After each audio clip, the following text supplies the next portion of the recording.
Yes, Mukla. Now the problems on equilibrium chapter. ಅದಕ್ಕಿಂತ ಮುಂಚೆ ಪ್ರಾಬ್ಲಮ್ಸ್ಗೆ ಹೋಗೋಕ್ಕಿಂತ ಮುಂಚೆ let us summarize all the important formulae, right? So Kino, for a general reversible reaction,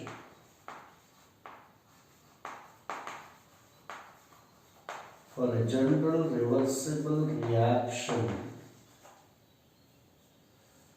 so A moles of A plus B moles of B reversible, C moles of C plus D moles of D. This is the general reversible reaction. Okay, now here how to write the Kc expression?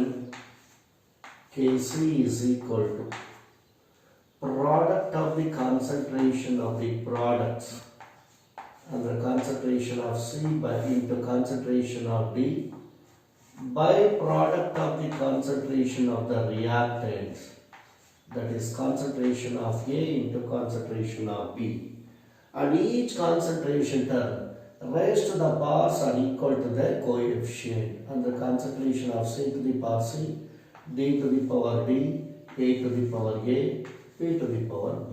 ಹೀಗೆ ಬರೀಬೇಕು ಅಂದರೆ Kc. ಅದೇ ರೀತಿ Kp is equal to product of the partial pressure of the products by product of the partial pressure of the reactants, and each partial pressure terms raised to the power is equal to their coefficients in the balanced equations. So Kp Kc ಅಂದರೆ ನಾನು general ಆಗಿ ಹೇಳಿದ್ದೀನಿ, ಕೊಟ್ಟರೆ ಈಕ್ವೇಷನ್ಗೆ equilibrium ರಿಯಾಕ್ಷನ್ಗೆ ಹೇಗೆ ಬರೀಬೇಕು ಅಂತ ಗೊತ್ತಿರಬೇಕು ನಿಮಗೆ ಒಂದು. Next, for this reaction, if K1 is the rate constant of the forward reaction, K2 will be the rate constant of the backward reaction. How K1 and K2 are related for the same reaction? K1 is equal to 1 by K2, or K2 is equal to 1 by K1. Sarina. Next one. How Kp and Kc are related? How Kp and Kc are related? Kp is equal to, derive ಮಾಡ್ಕೊಳ್ಸಿದ್ದೆ, ಓಕೆನಾ? Kp is equal to Kc into RT to the power delta N. Delta N ಅಂದ್ರೆ ಏನು ಅಂತ ಹೇಳಿದೆ? Change in number of moles. ಹ್ಯಾಗೆ calculate ಮಾಡ್ತೀವಿ? It is the number of moles of gaseous products minus number of moles of gaseous reactants. ಅಲ್ವಾ? ಗೊತ್ತಿದೆ, right? Next ಬಂದರೆ okay,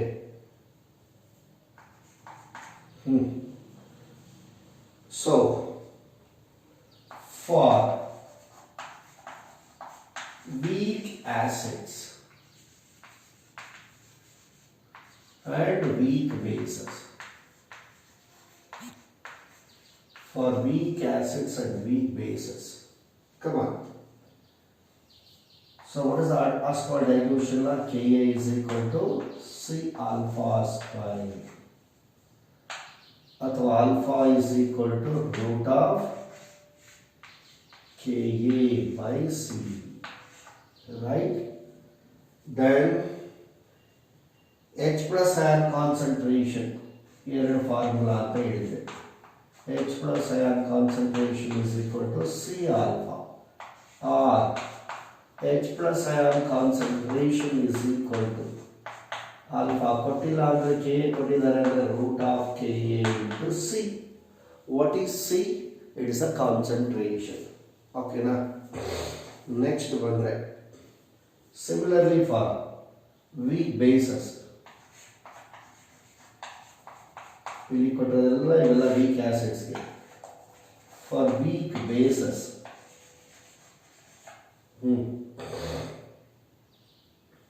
For weak bases, Kb is equal to C alpha square.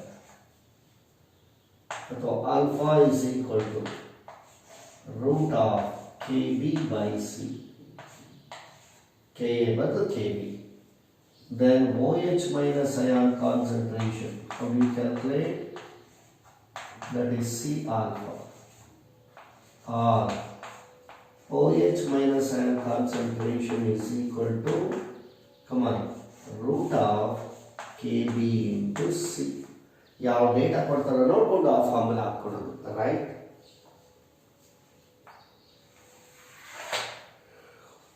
Next ಬಂದರೆ the product of H plus into OH minus ion concentration is equal to Kw.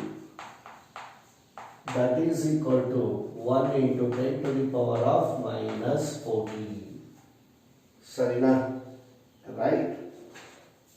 Next, pH is equal to minus log to the base 10 of H plus ion concentration. ಅದೇ ರೀತಿ POH is equal to minus log to the base 10 of hydroxyl ion concentration, right? Then pH plus POH is equal to 14. ಹಾಗಾದರೆ ಈ ಫಾರ್ಮುಲಾದಲ್ಲಿ ಇಲ್ಲ pH ಅಥವಾ POH ಕಂಡುಹಿಡಿಯಬೇಕು ಅಂದರೆ,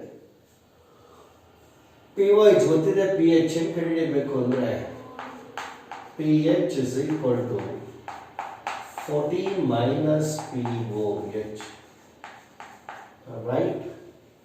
So ಅದಾದ್ಮೇಲೆ pH is equal to minus log of H plus ion concentration.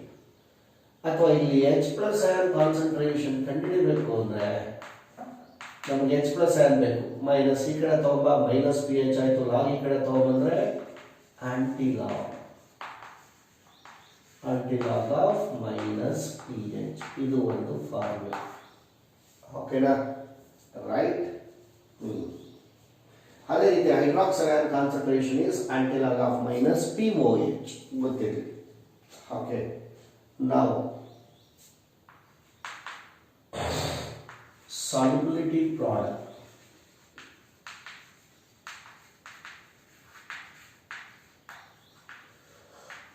Solubility product made for AB type solvent. How S and KSP are related? KSP is equal to S square, ಅಥವಾ S is equal to root of KSP. ಅಂದರೆ solubility ಕೊಟ್ಟರೆ KSP find out ಮಾಡ್ಬೋದು, KSP ಕೊಟ್ಟಿದ್ರೆ solubility find out ಮಾಡ್ಬೋದು. Next, for AB2 or A2B type solvent,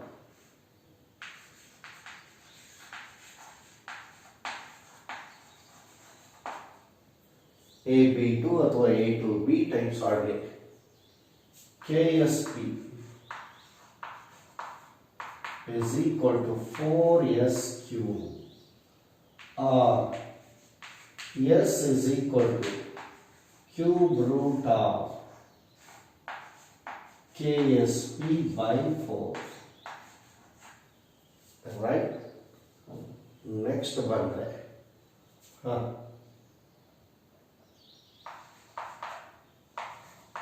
buffer solution. Buffer solution ಅದರಲ್ಲಿ for acidic buffer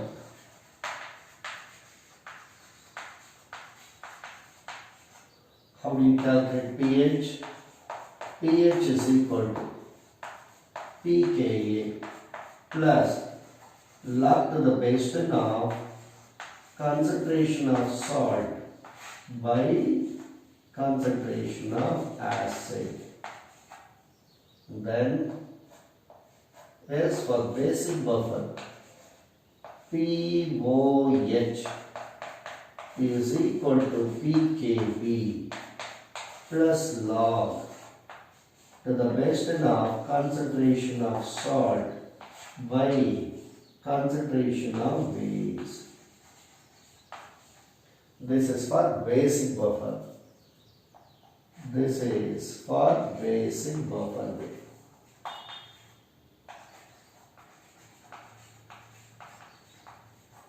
Right? So ಇಲ್ಲಿ ನೋಡಿ pKa pKb ಅಂತ ಹೇಳಿದ್ದೀನಿ ಅಲ್ವಾ.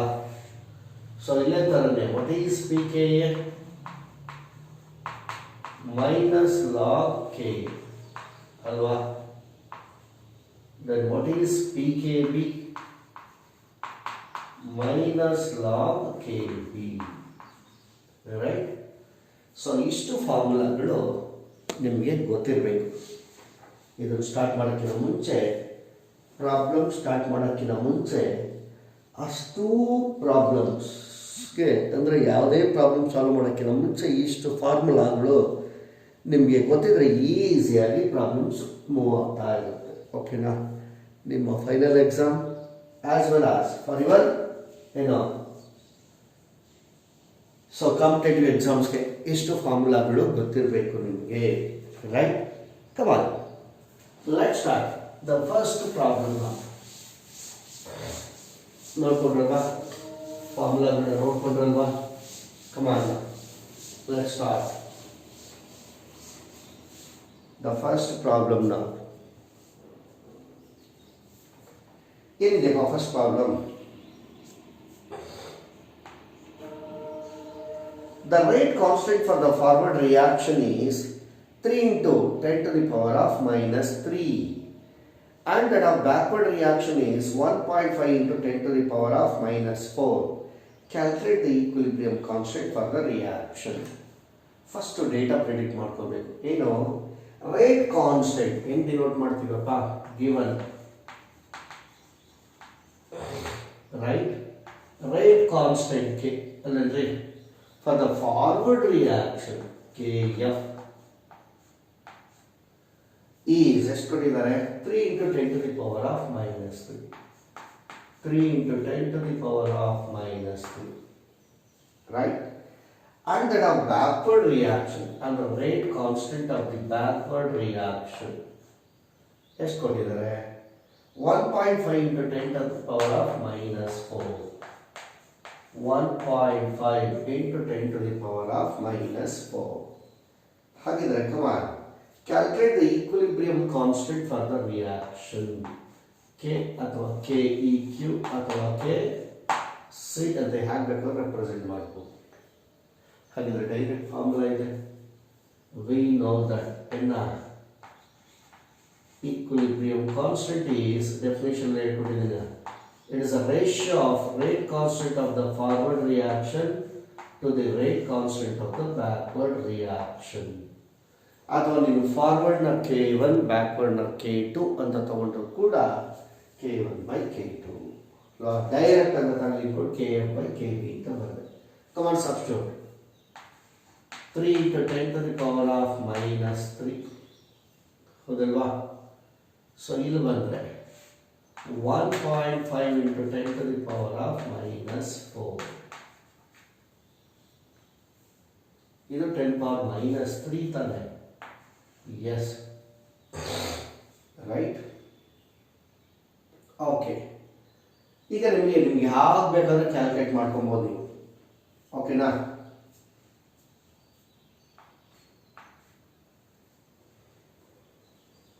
ನ್ಯೂಮರೇಟರ್ 10 power minus 3 ಇದೆ, ಡಿನಾಮಿನೇಟರ್ 10 power minus 4 ಇದೆ. ರೈಟ್? ಆಗಿದ್ಮೇಲೆ ಸೊ ಇದನ್ನ ಹೆಂಗೆ ಬರೀಬಹುದು? 3 into 10 power minus 3 1 decimal point right side shift ಮಾಡಿ. When the decimal places are shifted towards the right, ಆಗೇನಾಗುತ್ತೆ 1.5 or 15, we'll get 10 power minus. ಅಂದರೆ decimal ಪಾಯಿಂಟ್ನ right side shift ಮಾಡಿದ್ರೆ 10 to the power of minus negative ಬರುತ್ತೆ. ಅದೇ left side shift ಮಾಡಿದ್ರೆ 10 to the power of plus. ಯಾವ ಕಡೆ shift ಮಾಡೋದು right side ಎಷ್ಟು 1 ಡೆಸಿಮಲ್ ಪಾಯಿಂಟ್. ಹಾಗಾದ್ರೆ -4 ಇದ್ದಿದ್ದು ಏನಾಯಿತು -5 ಅಲ್ವಾ. ಈಗ ಈ -5 ಮೇಲೆ ತಗೊಂಡೋಗಿ ರೈಟ್ ಮಕ್ಕಳ ಕ್ಯಾಲ್ಕುಲೇಷನ್ ಸಿಂಪಲ್ ಮ್ಯಾಥಮೆಟಿಕ್ಸ್ -5 ಮೇಲೆ ತಗೊಂಡೋಗಿ +5 -3 ಅಂದರೆ +2 by 15. 10 to the power of +2, 10 square ಅಂದರೆ 100. 100 into 3, 300 by 15. 15 2s ಅಂದರೆ ಏನಾಯಿತು 20 is the answer. What is the value of equilibrium constant? 20. ಅರ್ಥ ಆಯ್ತಾ? ಇವೆಲ್ಲ ನಿಮ್ಮ ಕಾಂಪಿಟೇಟಿವ್ ಎಕ್ಸಾಮಲ್ಲಿ ಜಸ್ಟ್ ಫಾರ್ 1 ಮಾರ್ಕ್ KCET ಅಲ್ಲ. ಸೊ ನಿಮಗೆ ಫೈನಲ್ ಎಕ್ಸಾಮಲ್ಲಿ ಕೇಳಿದ್ರೆ 2 ಮಾರ್ಕ್ಸಿಗೆ ಕೇಳ್ತಾರೆ ನೋಡಿ. ಓಕೆನಾ. ನೆಕ್ಸ್ಟ್ ಬಂದೆ. What is the next problem? The equilibrium constant for the dissociation of HI is 10. ಏನ್ರಿ equation for dissociation ಅಥವಾ decomposition ಅಂದರೆ 2HI gives H2 plus I2. ಇದಕ್ಕೆ ಈಕ್ವಿಲಿಬ್ರಿಯಂ ಕಾನ್ಸ್ಟೆಂಟ್ ಅದನ್ನ K1 ಅಂತ ತಗೊಳ್ಳಿ. ಅದರ ವ್ಯಾಲ್ಯೂ ಎಷ್ಟು ಕೊಟ್ಟಿದ್ದಾರೆ 10. ಸರಿನಾ. ಏನು ಕೇಳ್ತಾ ಇದ್ದಾರೆ? What is the equilibrium constant for the formation of HI? What is the equilibrium constant? ಅದನ್ನ K2 ಅಂತ ತಗೊಳ್ಳೋಣ. ಓಕೆ, ಇದು ಡಿಸೋಸಿಯೇಷನ್ ಅಥವಾ ಡಿಕಂಪೋಸಿಷನ್ ಆಫ್ HI ಅಂತ ತಗೊಂಡಿದ್ವಿ K1. ಅದೇ ಫಾರ್ಮೇಷನ್ ಥರ್ಮೋಡೈನಮಿಕ್ಸ್ ಅಂತ ಕಲ್ತಿದ್ರೆ ಫಾರ್ಮೇಷನ್ ಅಂದ್ರೆ ಏನು ಪ್ರಾಡಕ್ಟ್ ರೈಟ್ ಆಫ್ HI. ಇದು ರಿವರ್ಸ್ ರಿಯಾಕ್ಷನ್ ಕಣ್ರಿ. Yes, HI is formed by the combination of what? H hydrogen and iodine. ಗೊತ್ತಿದೆ ನಿಮಗೆ hydrogen iodine chlorine bromine these are diatomic in nature. ಇದು ಇದೆರಡಿದೆ balance ಆಗಿಲ್ಲ. ಬ್ಯಾಲೆನ್ಸ್ ಆಗಬೇಕು ಅಂದರೆ 2H ಅಲ್ವಾ. ಅಂದರೆ ಫಾರ್ವರ್ಡ್ ರಿಯಾಕ್ಷನ್ಗೆ ಈಕ್ವಿಲಿಬ್ರಿಯಂ ಕಾನ್ಸ್ಟೆಂಟ್ ವ್ಯಾಲ್ಯೂ ಕೊಟ್ಟಿದ್ದಾರೆ.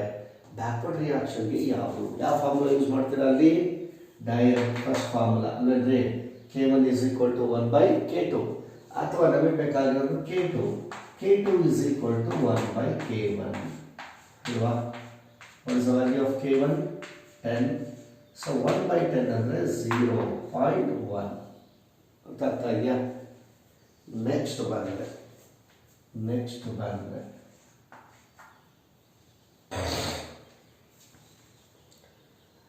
at equilibrium the concentrations of N2, O2 and NO are 3 into 10 power minus 3, 4 into 10 power minus 3 and 2.8 into 10 to the power of minus 3 molar in a seal respectively in a sealed vessel at 800 Kelvin. What will be the equilibrium constant under Kc for the reaction? Right? ಏನೇನು ಕೊಟ್ಟಿದ್ರಪ್ಪ? At equilibrium the concentrations ಅಂದರೆ equilibrium concentrations of what? N2 ಕೊಟ್ಟಿದ್ದಾರೆ. ಎಷ್ಟಪ್ಪ? 3 into 10 to the power of minus 3 molar. Then O2 ಕೊಟ್ಟಿದ್ದಾರೆ. Square bracket ಅಂದರೆ ಏನು? Concentration ಅಥವಾ equilibrium concentration ಅಥವಾ molar concentration. Capital M ಅಂದ್ರೆ ಏನು? ಮೋಲಾರ್ ಅಂದರೆ ಮೋಲ್ ಪರ್ dm³ ಅಥವಾ mole per litre. What is oxygen is given 4.2 into 10 to the power of minus 3.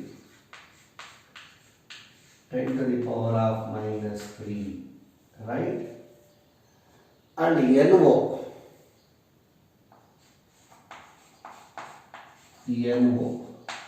nitric oxide, right?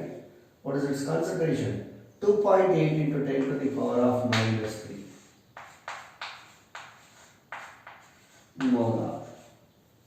Then come on, What will be the Kc under equilibrium concentration for the reaction N2 plus O2 reversible to NO.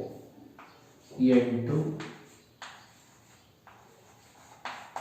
plus O2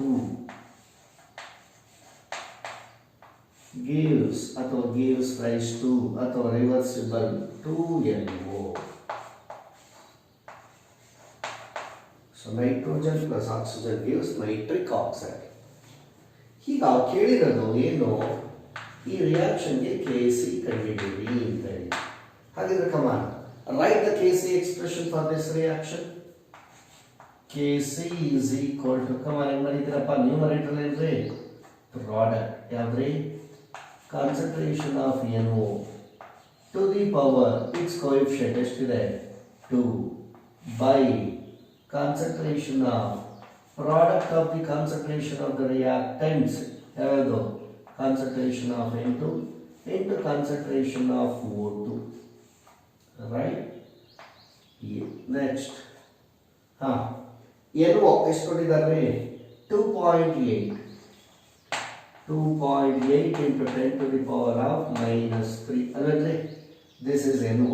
The concentration of nitric oxide is given whole square, okay, to the power 2 by N2 ಎಲ್ಲ ಎಷ್ಟು ಕೊಟ್ಟಿದ್ದಾರಪ್ಪ concentration of nitrogen 3 into 10 to the power of minus 3, right, into concentration of O2 ಎಷ್ಟು ಕೊಟ್ಟಿದ್ದಾರೆ 4.2 into 10 to the power of minus 3, right? ಇದಿಷ್ಟನ್ನ simplify ಮಾಡೋದು ಎಷ್ಟು ಬರುತ್ತೆ ನಿನಗೆ ಅಂದರೆ ನೀನು ಕ್ಯಾಲ್ಕುಲೇಟ್ ಮಾಡಬೇಕು. ಕ್ಯಾಲ್ಕುಲೇಟರ್ ತಗೋ, ಸಿಂಪಲ್ ಕ್ಯಾಲ್ಕುಲೇಟರ್ನ ಸಬ್ಸ್ಟಿಟ್ಯೂಟ್ ಮಾಡಿದ್ದೀನಿ. ಸಿಂಪ್ಲಿಫೈ ಮಾಡಿದ್ರೆ 0.622 ಬರುತ್ತೆ ಆನ್ಸರ್. ಕ್ರಾಸ್ ಚೆಕ್ ಮಾಡಿ ನೋಡು, ಓಕೆನಾ? ಸರ್ ಯೂನಿಟ್ ಏನು ಇಲ್ವಾ ಕೇಸಿಗೆ ನೋಡೋಣ. ಏನಂತ ಕೊಟ್ಟಿದ್ದಾರೆ ಮೋಲಾರ್. ಹಾಗಾದ್ರೆ ಕಾನ್ಸಂಟ್ರೇಷನ್ ಅಂದರೆ ಮೋಲಾರ್ ಸ್ಕ್ವೇರ್ ಅಂದರೆ divided by molar into molar square ಏನಾಯ್ತು cancel. So we'll get that answer, right? No unit for this reaction. Okay now. Next one, right? What is the next problem? Number 4. ಏನಿದೆ for the reaction ಯಾವ್ದು ಕೊಟ್ಟಿರೋದು N2O4 what ಹೇಳಿದ್ವಿ. What is the name of this N2O4? Nitrogen dioxide. ಆದರೆ ಇದು dimer ಅಂದ್ರೇನು, 2 molecules are combined to give a single molecule, that is called dimer. N2O4 gives 2NO2. It is a monomer of nitrogen dioxide. ಈ reaction ಕೊಟ್ಟಿದ್ದಾರೆ. ಇದಕ್ಕೆ Kc ಕೊಟ್ಟಿದ್ದಾರೆ. What is the Kc value? 0.113. Okay now, at 298 Kelvin. Okay, what is the temperature is given? 298 Kelvin. Okay, calculate Kp. Okay now, next R value ಕೊಟ್ಟಿದ್ದಾರೆ. What is R value is given? 0.0821. 0.0821 liter atmosphere per Kelvin per mole. Right? So this is the R value. ನಿಮಗೆ States of matter ಕೊಟ್ಟಿದ್ದಾರೆ. R will joules ಅಲ್ಲಿ ಎಷ್ಟ್ರಿ ಗೊತ್ತಿದೆ ಅಲ್ವಾ? So R value will have different values in different units. And the states of matter, what is R? Universal gas constant. Universal gas constant, right? So that joules ಅಲ್ಲಿ 8.314 dB. Liter atmosphere 0.0821. So bar atmosphere 0.083 ಹೀಗೆ, right? Come on. Kc ಕೊಟ್ಟಿದ್ದಾರೆ, Kp ಕಂಡುಹಿಡಿಯಬೇಕು. Okay. First ಕೊಟ್ಟರೆ equation, what is the relation? Kp is equal to Kc into RT to the power delta N. Right? ನೋಡಪ್ಪ, K C ಕೊಟ್ಟಿದ್ದಾರೆ, R ಗೊತ್ತಿದೆ, temperature ಗೊತ್ತಿದೆ, but delta N ಬೇಕು. ಕೊಟ್ಟರೆ ಇಕ್ವೇಶನ್ಗೆ first delta N find out ಮಾಡಿ. ಹ್ಯಾಗೆ ಕಂಡುಹಿಡಿದೆ delta N? It is a number of moles of gaseous products minus number of moles of gaseous reactants. So come on, ಎಷ್ಟು products? 2. ಇದು gas ತಾನೆ, G ಹೌದು ತಾನೆ? ಸೊ G ಅಂದರೆ gas, ಹೌದು, 2 moles ಮೈನಸ್ ಇದು ಗ್ಯಾಸ್, ಹಾಗಿದ್ರೆ ಎಷ್ಟಿದೆ ಕೋಎಫಿಷಿಯಂಟ್? 1. 2 ಮೈನಸ್ 1 ಅಂದರೆ ಏನು? 1. ಹಾಗಿದ್ರೆ delta n is equal to 1 ಅಂತ ಸಬ್ಸ್ಟಿಟ್ಯೂಟ್ ಮಾಡಿದ್ರೆ ವಿಲ್ ಗೆಟ್ ದ ಸೇಮ್. ಹೌದಿಲ್ರಿ? ಈಗ ಸಬ್ಸ್ಟಿಟ್ಯೂಟ್ ಮಾಡೋಣ. ಕೆ ಸಿ ಎಷ್ಟು ಕೊಟ್ಟಿದ್ದಾರೆ? 0.113 into R ಅಂದ್ರೆ ಎಷ್ಟು?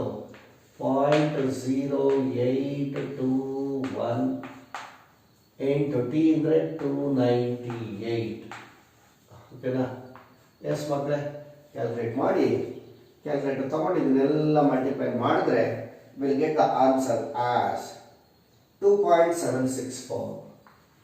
2.76446 ಅಂತ ನಾವು ಹೇಳ್ಬೋದು. ಯಾವ ಯೂನಿಟಲ್ಲಿದೆ ಇಲ್ಲಿ? ಅಟ್ಮಾಸ್ಫಿಯರ್. ಪ್ರೆಷರ್ ಅಂದರೆ atmosphere. This is the K P value. ಓಕೆನಾ? ರೈಟ್? ಏನಿಲ್ಲ, ಡೈರೆಕ್ಟ್ ಫಾರ್ಮುಲಾ ಯೂಸ್ ಮಾಡೋದು. ಡೇಟಾ ಎಲ್ಲ ಯಾವುದೇ ಪ್ರಾಬ್ಲಮ್ ಮಾಡೋಕ್ಕಿಂತ ಮುಂಚೆ ಕರೆಕ್ಟಾಗಿ ಪ್ರಾಬ್ಲಮ್ ಓದಿ ಡೇಟಾನ ಪ್ರಿಡಿಕ್ಟ್ ಮಾಡ್ಕೊಬೇಕು. ಆಮೇಲೆ ಸೂಟಬಲ್ ಫಾರ್ಮುಲಾ ಸೆಲೆಕ್ಟ್ ಮಾಡಿಕೊಂಡು ಸಬ್ಸ್ಟಿಟ್ಯೂಟ್ ಆ್ಯಂಡ್ ಸಿಂಪ್ಲಿಫಿಕೇಶನ್. ಓಕೆ, ಹಾಗಾದರೆ chemistry problems R not at all A problem. Okay, ನಿನಗೆ ಫಾರ್ಮುಲಾ ಗೊತ್ತಿದೆ, ಡೇಟಾ ಪ್ರಿಡಿಕ್ಟ್ ಕರೆಕ್ಟಾಗಿ ಮಾಡ್ತಾ ಇದೆಯಾ, ಅದರ ಸೂಟಬಲ್ ಫಾರ್ಮುಲಾ ಗೊತ್ತಿದೆ ಅಂದರೆ ಜಸ್ಟ್ ಸಬ್ಸ್ಟಿಟ್ಯೂಷನ್ ಆ್ಯಂಡ್ ಸಿಂಪ್ಲಿಫಿಕೇಶನ್. ಓಕೆನಾ? ಫಾರ್ಮುಲಾ ಮಾರ್ಕ್ಸ್ ಇರುತ್ತೆ, ಸಬ್ಸ್ಟಿಟ್ಯೂಷನ್ಗೆ ಏನಿರಲ್ಲ, ಕೆಲವೊಮ್ಮೆ ಸಬ್ಸ್ಟಿಟ್ಯೂಷನ್ಗೆ ಇರುತ್ತೆ. ಫೈನಲ್ ಆನ್ಸರ್ ವಿತ್ ಯೂನಿಟ್ ಹೀಗೆ. Okay, come on. Question number 5. Problem number 5. Now, for the reaction N2 plus 3H2 gives 2NH3. N2 plus 3H2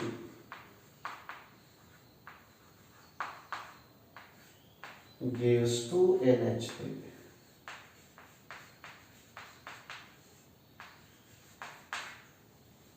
Okay, now this is the given reaction. At 773 Kelvin.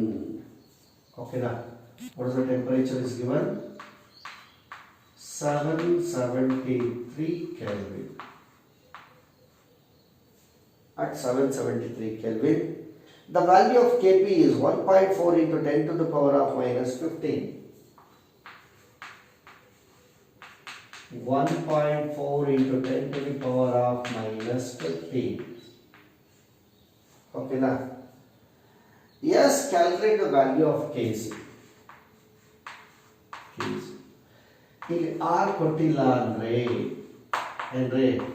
that is in joules, that is 8.314 joules per Kelvin per mole. Joules per Kelvin per mole. Same formula, but ಇದು reverse. ಇಲ್ಲಿ Kp find out ಮಾಡಿದ್ವಿ, ಇಲ್ಲಿ Kc. ಅಂದರೆ what is the relation between Kp and Kc? Kp is equal to Kc into RT to the power delta N. ಅಲ್ಲಂದ್ರೆ ಹಾಗೆ ನಮಗೆ ಬೇಕಾಗಿರೋದು Kc ಅಲ್ಲೇ ಉಳಿಸ್ಕೊಳ್ಳಿ, cross multiply ಮಾಡಿ ಏನು ಬರುತ್ತೆ ನೋಡಿ. Kc is equal to Kp, right, divided by RT to the power delta N. ಅರ್ಥ ಆಯ್ತಾ? Simple mathematics. ನಮಗೆ ಬೇಕಾದ್ರೆ Kc ಇಲ್ಲೇ ಉಳಿಸ್ಕೊ, ಇನ್ನು ಕ್ರಾಸ್ ಮಲ್ಟಿಪ್ಲೈ ಮಾಡಿ. Kp divided by RT to the power delta N. ಹಾಗಿದ್ರೆ Kp ಗೊತ್ತಿದೆ, R ಗೊತ್ತಿದೆ, T ಗೊತ್ತಿದೆ. First delta N find out ಮಾಡ್ಕೊಳ್ಳೋಣ. Come on, what is the delta N for this reaction?